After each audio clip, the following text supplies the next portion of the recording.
प्रश्न खड़ा होता है कि ईसाई समुदाय में मांस खाने की रीति कहां से पड़ी। तो चलिए इस रहस्य को जानते हैं कि आखिर ये मांस खाने की रीति कैसे प्रारंभ हुई। श्री ऋषभ देव जी की जीवात्मा ही बाबा आदम हुई, जिन्हें इस्लाम धर्म, ईसाई धर्म और यहूदी धर्म के व्यक्ति अपना पहला पुरुष मानते हैं।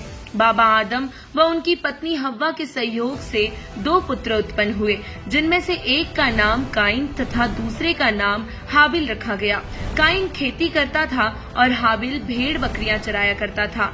काइन कुछ धूर्त था, परंतु हाबिल ईश्वर पर विश्वास करने वाला था। काइन ने अपनी फसल का कुछ अंश प्रभु को भेंट किया, प्रभु ने अस्वीकार कर दिया। फिर हाबिल ने अपने भेड़ के पहले मेमने को प्रभु को भेंट किया, प्रभु ने स्वीकार किया। अब सोचने की बात ये है कि यदि बाबा आदम में प्रभु बोल रहा होता तो कहता कि बेटा हाबिल, मैं तेरे से प्रसन्न हूँ। आपने जो मेमना भेंट किया है यह आपकी प्रभु के प्रति श्रद्धा का प्रतीक है।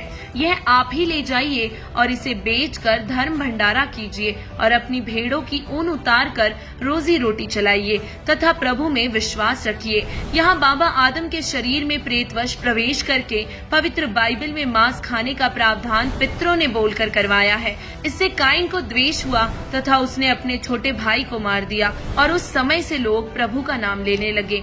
अब यहाँ पर सोचने की बात ये है कि जहाँ से पवित्र ईसाई धर्म की शुरुआत हुई, वहीं से मार काट, लोभ और लालच, द्वेष परिपूर्ण है। पवित्र बाइबल में है कि पितृ दूसरों के शरीर में प्रवेश करके बोल रहे हैं। उनका आदेश पालन करके मानव महापाप का भागी हो रहा है। और इसी संदर्भ में कबीर परमेश्वर जी ने कहा है, कबीर मांस मांस सब एक है, मुर्गी हिरनी गाय, आँख देख नर खात है, ते नर नरक ही जाए। कबीर यह कुकर को भक्ष है, मनुष्य देह क्यों खाए, मुख में अमिख मेल के नरक पुरेंगे जाए।